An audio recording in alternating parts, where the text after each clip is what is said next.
క్రీస్తునాథుని యందు ప్రియా సహోదరి సహోదరులారా, సామాన్య 18వ ఆదివార ధ్యానాంశానికి మీకు స్వాగతం. ఈరోజు మనం ఆలకించే మొదటి పట్టణము యెషయా గ్రంథము 55వ అధ్యాయము 1 నుండి 3 వరకు ఉన్న వచనాల నుండి తీసుకోబడింది. రెండవ పట్టణము పునీత పౌలు గారు రోమీయులకు వ్రాసినటువంటి లేఖ 8వ అధ్యాయము 35వ వచనము మరియు 37 నుండి 39 వరకు ఉన్న వచనాల నుండి తీసుకోబడింది.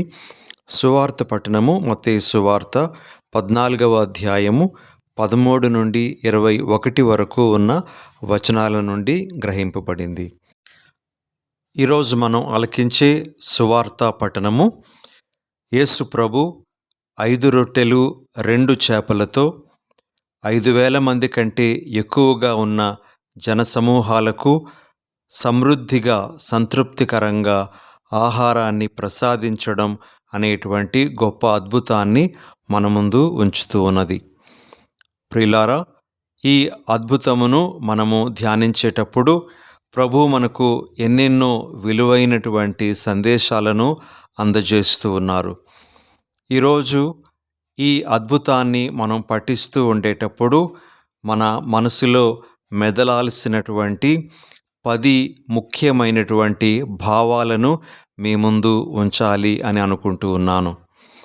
మొట్టమొదటిది, 5 రొట్టెలు 2 చేపల అద్భుతాన్ని మనం పఠించేటప్పుడు ప్రభు మన మనసులో పెడుతున్నటువంటి సందేశము, ఈ అద్భుతము యేసు ప్రభు యొక్క చొరవను, ముందడుగును సూచిస్తూ ఉన్నది.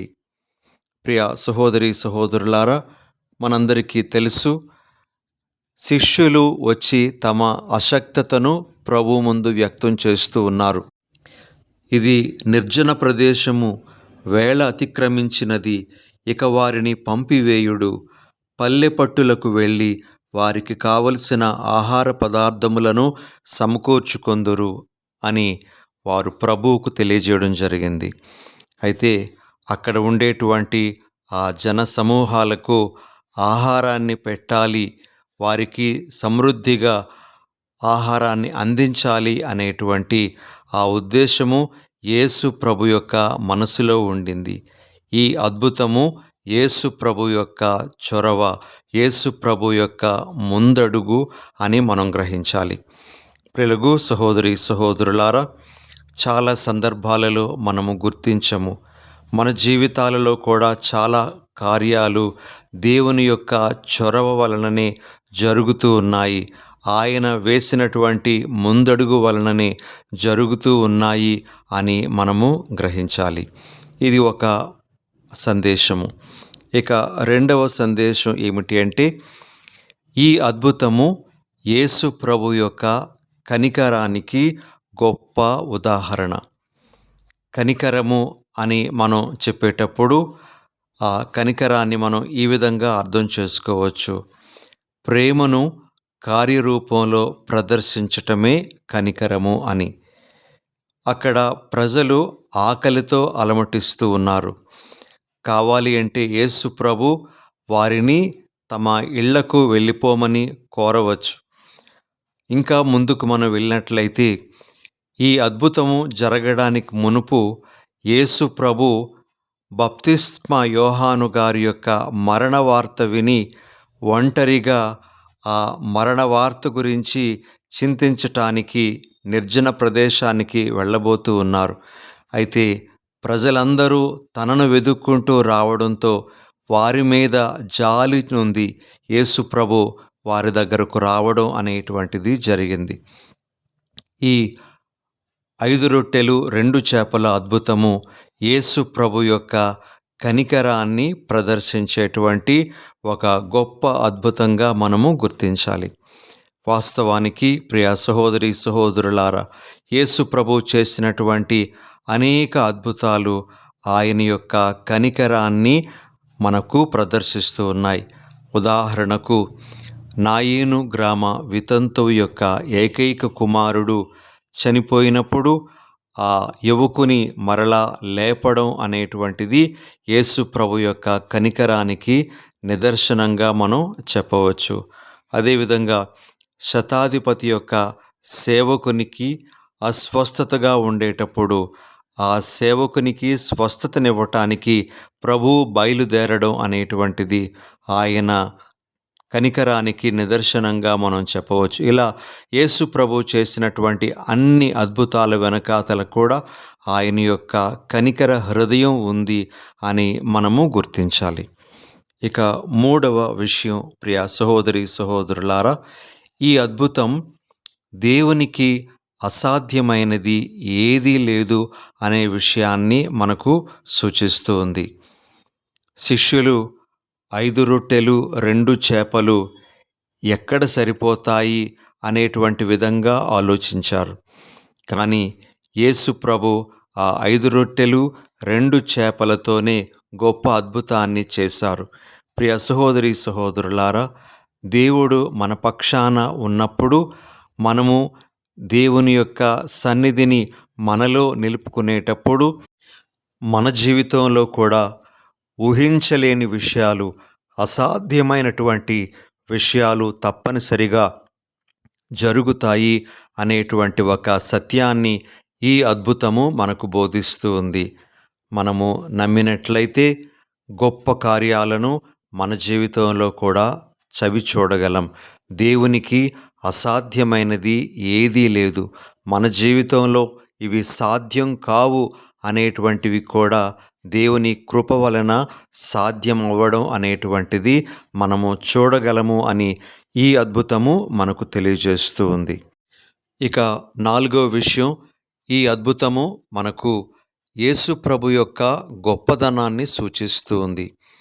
ప్రియ సహోదరి సహోదరులారా, యేసు ప్రభు యొక్క గొప్పదనము అని ఇక్కడ చెప్పేటప్పుడు మనము ఆయన అద్భుత రీతిలో 5 రొట్టెలు 2 చేపలను అన్ని వేల మందికి పంచి ఇవ్వడం అనేటువంటి దానిలో కాదు, కానీ తనకే ఒకప్పుడు ఆకలిగా ఉండేటప్పుడు తన శక్తిని తన కోసం వినియోగించుకోకుండా ఆ శక్తిని ప్రజల అవసరాలు తీర్చటానికి, ప్రజలకు ఆహారం పెట్టడానికి ఆయన వినియోగించుకున్నారు.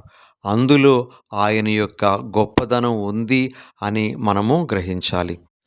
ఈరోజు ఈ వాక్యాన్ని మనము ధ్యానిస్తూ ఉండగా మనము కూడా దేవుని దృష్టిలో ఎప్పుడు గొప్పవాళ్ళం కాగలము అంటే, మనము కూడా ఇతరుల అవసరాలను గూర్చి ఆలోచించేటప్పుడు మన స్వార్థం మానుకొని ఇతరుల గురించి మనము ఆలోచించగలిగినప్పుడు అందులో మన గొప్పదనం ఉంటుంది అనే విషయాన్ని ప్రభు మనకు తెలియజేస్తూ ఉన్నారు.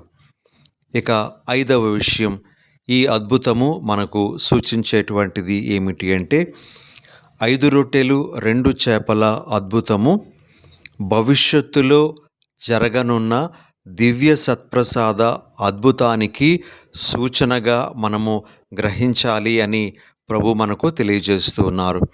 ప్రియ సహోదరి సహోదరులారా, ఆ రోజు 5 రొట్టెలు 2 చేపలు యేసు ప్రభు ముందు పెట్టబడినట్లే ఈరోజు ప్రజలు అప్పద్రాక్ష రసాలను బలిపీఠము మీద ఉంచేటప్పుడు ప్రభు అద్భుత రీతిలో ఆ అప్పద్రాక్ష రసాలను తన యొక్క శరీర రక్తాలుగా మార్చి కోటాను కోట్ల మందికి జీవాహారాన్ని సమృద్ధిగా ఆయన పంచి ఇస్తూ ఉన్నారు.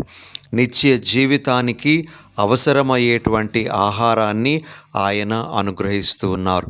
కాబట్టి ఈ దివ్య సత్ప్రసాదానికి సూచికగానే ఈ 5 రొట్టెలు 2 చేపల అద్భుతాన్ని మనము చూడాల్సి ఉంది అని ఈరోజు మనమందరము గ్రహించాలి. ఇది ఒక విషయము. ఈరోజు ఈ అద్భుతము వెనకాతల మనము గ్రహించాల్సినటువంటిది. 6వ విషయం, ప్రియ సహోదరి సహోదరులారా, 5 రొట్టెలు 2 చేపల అద్భుతంలో యేసు ప్రభువు రొట్టెను అందుకొని ఆశీర్వదించి త్రుంచి తరువాత దానిని శిష్యులకిచ్చినప్పుడు శిష్యులు ఆ రొట్టెలను ప్రజలకు పంచిపెట్టారు అని మనము సువార్తలో వింటూ ఉన్నాము. ఇది దేనికి గుర్తుగా ఉంది అంటే, భవిష్యత్తులో శిష్యుల కరముల ద్వారా ప్రభువు ప్రజలకు ఆశీర్వాదములను అందజేయబోతూ ఉన్నారు అనేటువంటి దానికి సూచికగా ఉంది. తాను ఎన్నుకొనినటువంటి శిష్యుల ద్వారా, సేవకుల ద్వారా ఆయన తన ప్రజలను దీవించనున్నారు. తనకు తన ప్రజలకు మధ్య ఆ సేవకులనేటువంటి వారు ఉంటారు అనే విషయాన్ని ప్రభు మనకు సూచిస్తూ ఉన్నారు. ఒక విధంగా ఇది గురుత్వానికి సూచికగా కూడా ఉంది. గురుకరముల ద్వారా ప్రభువు తన యొక్క ఆశీర్వాదములను మనకు అందజేస్తూ ఉన్నారు. అన్నిటికంటే ముఖ్యంగా తన శరీర రక్తాలను గురుకరముల ద్వారా ప్రజలకు అందిస్తూ ఉన్నారు. ఇది ఒక ముఖ్యమైనటువంటి విషయంగా మనము గ్రహించాలి. ఇక 7వ విషయం, ఈ 5 రొట్టెలు 2 చేపల అద్భుతం వెనకాతల మనం గ్రహించాల్సినటువంటిది ఏమిటి అంటే, మనం పొందినటువంటి దేవుని ఆశీర్వాదములను వేనిని మనము వృధా చేయకూడదు అని. ప్రియ సహోదరి సహోదరులారా, ఈనాటి సువార్త పఠనంలో మనం వింటాం, మిగిలిన ముక్కలను ప్రజలందరూ సంతృప్తిగా తిన్న తర్వాత 12 గంపల నిండా ఎత్తారు అనేటువంటి విషయం. ఇది మనకు దేవుని యొక్క ఆశీర్వాదాలను మనం ఎన్నడూ వృధా చేయకూడదు అనే విషయాన్ని మనకు సూచిస్తుంది.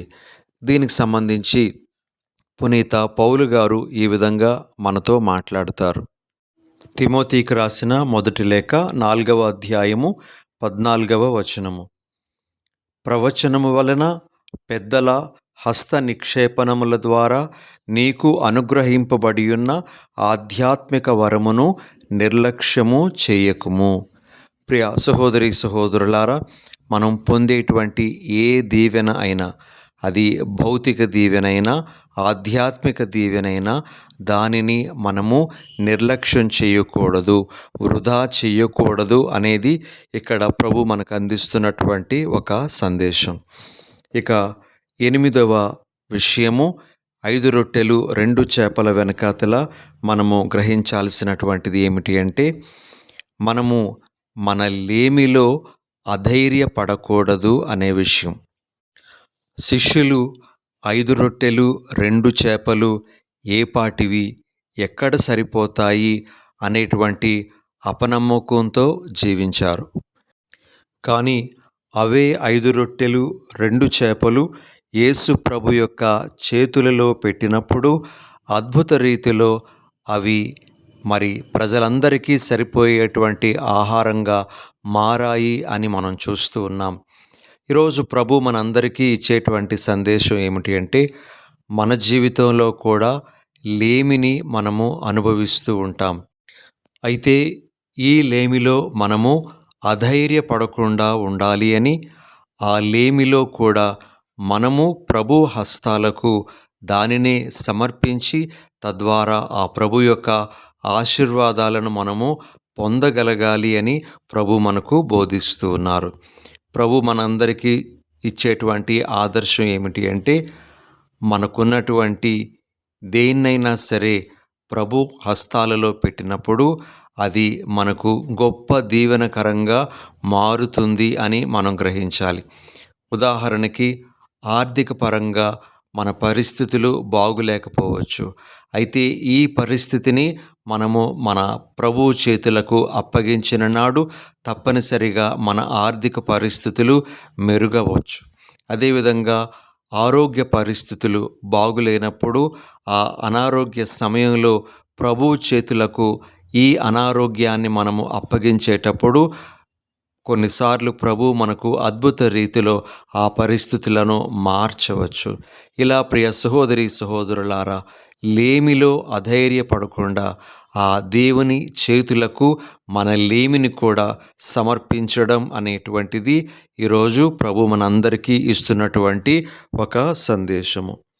ఇక 9వ విషయం, ఈ 5 రొట్టెలు 2 చేపల అద్భుతము మనకు తెలియజేస్తున్నటువంటిది ఏమిటి అంటే, అద్భుతాలు మన జీవితంలో కూడా జరగాలి అంటే తప్పనిసరిగా మనము దేవునితో చేతులు కలపాలి. దేవునికి మన సహకారాన్ని మనం అందించాలి. దేవునికి మన సహకారం ఇవ్వాలి అనేటువంటిది దేవుడు తప్పనిసరిగా ఆ సహకారం ఉంటేనే చేస్తాడు అనేటువంటి ఉద్దేశంతో కాకుండా ఆ అద్భుతం జరగడానికి నేను చేయాల్సిన ప్రయత్నం ఏముంది అనేటువంటి విధంగా మనం ఆలోచించి మన సహకారాన్ని ఆ ప్రభువుకు అందించగలగాలి. మన సహకారం కొన్నిసార్లు మనలో ఉండే విశ్వాసం కావచ్చు, మన సహకారం కొన్నిసార్లు మనం చేసేటువంటి నిలకడైనటువంటి ప్రార్థన కావచ్చు, మన సహకారం కొన్నిసార్లు మనము ఇతరుల మీద చూపించేటువంటి దయా కనికరాలు కావచ్చు. ఇలాంటివన్నీ కూడా మనము చేస్తూ ప్రభు యొక్క కార్యములతో సహకరిస్తే మన జీవితంలో కూడా అద్భుతాలనేటువంటివి తప్పనిసరిగా జరుగుతాయి అని ప్రభు మనకు ఈరోజు ఈ 5 రొట్టెలు 2 చేపల అద్భుతం ద్వారా మనకు బోధిస్తూ ఉన్నారు. ఇక ఆఖరుగా 10వ విషయం, ఈ 5 రొట్టెలు 2 చేపల అద్భుతం మనకు తెలియజేసేటువంటిది ఏమిటి అంటే, మన సమస్యలను ఎప్పుడు మనము మానవ దృష్టితోనే చూడకూడదు. మన సమస్యలను దైవీక దృష్టితో, యేసు ప్రభు యొక్క కళ్ళతో మనం చూడగలగాలి అని కూడా ప్రభు మనకు తెలియజేస్తూ ఉన్నారు. శిష్యులు తమ ముందు ఉన్నటువంటి సమస్యను మానవరీత్యా అది పరిష్కారం కాదు అనే విధంగా చూశారు.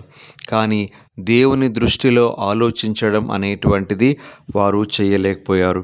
ప్రియ సహోదరి సహోదరులారా, మానవ దృష్టితో మనం ఏదైనా చూస్తే ప్రతిదీ కూడా అసాధ్యమే అని అనిపిస్తూ ఉంది. కానీ దేవుని దృష్టికి అన్నీ సాధ్యమే. దేవుడు దేనినైనా సరే సాధించగలరు అని మనము నమ్మాలి. కాబట్టి మన సమస్యలను మానవ దృష్టితో మనము చూస్తూ అధైర్యపడిపోకూడదు అని ప్రభు మనకు ఈరోజు ఒక సందేశంగా తెలియజేస్తూ ఉన్నారు. కాబట్టి మన సమస్యలను ప్రభు యొక్క కళ్ళతో, ప్రభు యొక్క దృష్టితో మనం చూడటానికి ప్రయత్నం చేయాలి అనేటువంటిది ప్రభు మనకు ఇచ్చేటువంటి ఇంకొక సందేశంగా ఈరోజు మనము గ్రహించాలి. ఇక ఈరోజు మనం ఆలకించేటువంటి 2వ పఠనము పౌలు గారు రోమీయులకు వ్రాసినటువంటి లేఖ నుండి తీసుకోబడింది. చాలా మంచి ఊరటనిచ్చేటువంటి వాక్యాలను మనము ఈ పఠనంలో ఆలకిస్తాం. క్రీస్తు ప్రేమ నుండి మనలను ఎవరు వేరు చేయగలరు అనేటువంటి ప్రశ్న పౌలు గారు వేస్తారు. అందులో సమాధానంగా ఆయన ఈ విధంగా చెప్తారు: మనలను క్రీస్తు ప్రేమ నుండి భౌతికమైనటువంటివి ఏవి కూడాను వేరు చేయలేవు అని చెప్తూ ఒక లిస్టు ఆయన మన ముందు ఉంచుతూ ఉన్నారు. బాధ, కష్టము, హింస, క్షామము, వస్త్రహీనత, ప్రమాదము, యుద్ధము, మరణము ఇవేవి కూడా మనలను ప్రభు ప్రేమ నుండి దూరము చెయ్యలేవు అని తెలియజేస్తున్నారు. అదేవిధంగా ఆధ్యాత్మికమైనటువంటివి కూడా మనలను ప్రభు ప్రేమ నుండి దూరము చెయ్యలేవు అని చెప్తూ ఇంకొక లిస్ట్ కూడా మన ముందు పెడుతూ ఉన్నారు. మృత్యువు, జీవము, దేవదూతలు, ఇతర పాలకులు, ఉన్నవి గాని రానున్నవి గాని, శక్తులు గాని, పైలోకము గాని, అధోలోకము గాని, సృష్టిలో మరేదియు అని చెప్తూ ఈ ఆధ్యాత్మికమైనటువంటివి కూడా మనలను క్రీస్తు ప్రేమ నుండి వేరు చెయ్యలేవు అనే విషయాన్ని చాలా ఖచ్చితంగా పౌలు గారు మనకు తెలియజేస్తూ ఉన్నారు. అవును ప్రియ సహోదరి సహోదరులారా, మనము అనుకోవచ్చు, ప్రభు నన్ను విడిచిపెట్టారు, ప్రభు నన్ను ప్రేమించటం లేదు, ప్రేమిస్తే నాకు ఎందుకు ఈ శ్రమలు, కష్టాలు, బాధలు అని మనం అనుకోవచ్చు. కానీ వాటన్నింటిలో ప్రభు మనకు తోడుగా ఉంటున్నారని, వాటన్నింటిలో ఆయన మనకు విజయాన్ని ప్రసాదించటానికి సిద్ధంగా ఉన్నారు అని ఈనాటి పరిశుద్ధ వాక్యము మనకు భరోసానిస్తూ ఉంది. కాబట్టి శ్రమలు, కష్టాలు ఇలాంటివన్నీ కూడాను ప్రభు యొక్క ప్రేమ నుండి మనలను దూరం చేసేటువంటి వాటివిగా చూడకుండా, వాటి ద్వారా ఆ ప్రభు ఇంకనూ మనకు తన యొక్క సహాయాన్ని, తన కృపను అందిస్తూ ఉన్నారు అనేటువంటి విధంగా మనం అర్థం చేసుకోవాలి. యేసు ప్రభు యొక్క ప్రేమ నిరంతరము మనతో ఉంటుంది. మనమే కొన్నిసార్లు పైన ఉదాహరించినటువంటి వాటికి భయపడి ఆ ప్రభు యొక్క ప్రేమ నుండి దూరంగా జరిగిపోవడానికి ప్రయత్నం చేస్తూ ఉంటాం.